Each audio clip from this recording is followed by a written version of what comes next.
캠토 가족 여러분, 안녕하십니까? 캠토지기 김덕계 목사입니다. 오늘은 사사기 4장 1절부터 10절까지고요. 오늘 본문도 역시 사사시대에 가나안 땅에 정착하고 있던 이스라엘 백성들의 모습, 하나님의 말씀을 잊어버리고 하나님을 떠난 이스라엘 백성들의 모습과 그럼에도 불구하고 그들을 어떻게 양육하시고 어떻게 인도해 가시는지 하나님의 인도와 역사하심에 대해서 가르쳐 줍니다. 4장 1절, 2절, 3절에서는요. 에훗이 죽은 이후에 이스라엘 백성들의 모습을 보여주고 있습니다. 1절, 에훗이 죽으니 이스라엘 자손이 또 여호와의 목전에 악을 행하매. 2절, 여호와께서 하솔에서 통치하는 가나안 왕 야빈의 손에 그들을 파셨으니 그의 군대 장관은 하로셋 학고임에 거주하는 시스라요. 3절, 야빈 왕은 철병거 900대가 있어 20년 동안 이스라엘 자손을 심히 학대했으므로 이스라엘 자손이 여호와께 부르짖었더라. 사사 에훗이 죽은 이후에 이스라엘 백성들은 또 하나님의 말씀을 기억하지 못하고 하나님의 목전에서 악을 행하게 됩니다. 악의 연속입니다. 계속해서 악한 일들, 불신앙, 불의, 이런 불법들이 반복해서 지속되고 있는 거죠. 그때 하나님은 그들을 가나안 왕 야빈이라고 하는 사람의 손에 붙여서 그들을 20년 동안 통치하게 하십니다. 우린 이것을 하나님의 징계라고 말합니다.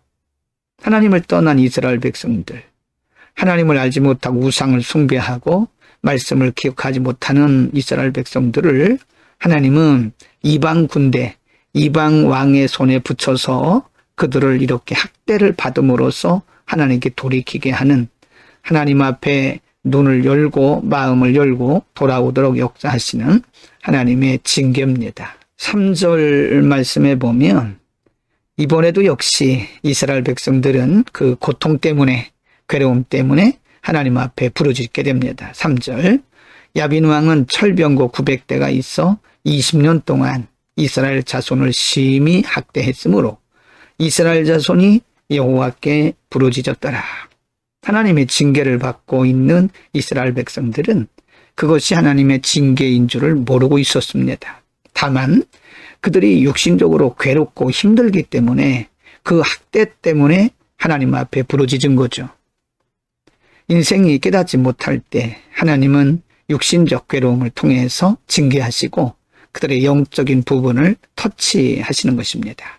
괴로움을 인해서 하나님 앞에 부르짖는 백성들을 위해서 하나님께서 또다시 일하기 시작하십니다. 4장 4절부터 10절 가운데 보면 라빠돗의 아내 드보라라고 하는 여인을 하나님이 사사로 부르시는 장면입니다. 4절, 그때에 라빠돗의 아내 여선지자 드보라가 이스라엘의 사사가 되었는데 5절, 그는 에브라임 산지 라마와 베델 사이 드보라의 종려나무 아래 거주하였고 이스라엘 자손은 그에게 나아가 재판을 받더라. 6절입니다. 드보라가 사람을 보내어 아비노함의 아들 바락을 납달리 게데스에서 불러다가 그에게 이르되 이스라엘의 하나님 여호와께서 이같이 명령하지 아니하셨느냐? 너는 납달리 자손과 스불론 자손 10,000명을 거두리고 다볼산으로 가라. 7절, 내가 야빈의 군대 장관 시스라와 그의 병거들과 그의 무리를 기손강으로 이끌어 내게 이르게 하고 그를 내 손에 넘겨주리라 하셨느니라. 8절, 바락이 그에게 이르되 만일 당신이 나와 함께 가면 내가 가려니와 만일 당신이 나와 함께 가지 아니하면 나도 가지 아니하겠노라 하니 9절, 이르되 내가 반드시 너와 함께 가리라. 그러나 네가 이번에 가는 길에서는 영광을 얻지 못하리니 이는 여호와께서 시스라를 여인의 손에 파실 것임이니라 하고 드보라가 일어나 바락과 함께 게데스로 가니라. 10절, 바락이 스불룬과 납달리를 게데스로 부르니 10,000명이 그를 따라 올라가고 더보라도 그와 함께 올라가니라. 지금까지 우리가 살펴본 사사들은 대부분 남성들이었습니다. 근데 이번에는 라빠돗의 아내라고 표현을 합니다. 드보라를 하나님께서 사사로 쓰시는데요. 평범한 한 남편의 아내였던 드보라를 하나님께서 쓰시는 겁니다. 이것을 우리는 하나님의 방법이라고 말하죠. 오늘은 에훗 사사가 죽은 이후에 이스라엘 백성들이 다시 하나님의 말씀을 기억하지 못하고 하나님의 말씀을 떠나서 우상을 숭배하고 불신앙에 빠졌을 때에 하나님께서 그들에게 징계하시고 특별히 사사 드보라, 라빠돗의 아내 여인 사사를 세우시는 장면을 상고했습니다. 하나님의 백성들은 여전히 틈만 있으면 하나님을 떠나고 말씀을 무시했습니다. 그러나 그럼에도 불구하고 하나님은 그들을 끝까지 징계하시면서 그들을 가르치셨고 또 특별히 그들이 괴로움을 인해서 부르짖을 때에 하나님 그들의 부르짖음을 들으시고 그때마다 사람을 세우셨습니다. 하나님의 자비를 우리에게 보여줍니다. 인간은 누구나 다 연약하기 때문에 틈만 있으면 하나님을 떠나고자 합니다. 물론 하나님을 떠났을 때 하나님 반드시 징계하시죠. 우리가 어떤 모습으로 하나님을 떠났든 간에 깨닫고 돌이키면 하나님께서는 반드시 긍휼을 베푸십니다. 하나님께서 에훗 이후에 하나님을 떠났던 이스라엘 백성들에게 그들의 과거를 묻지 않으시고 그들이 하나님 앞에 부르짖을 때 물론 그들이 영적인 감각이 있어서 부르짖은 건 아니죠. 육체적 괴로움 때문에 부르짖었을지라도 하나님 그들의 부르짖음을 들으셨다는 겁니다.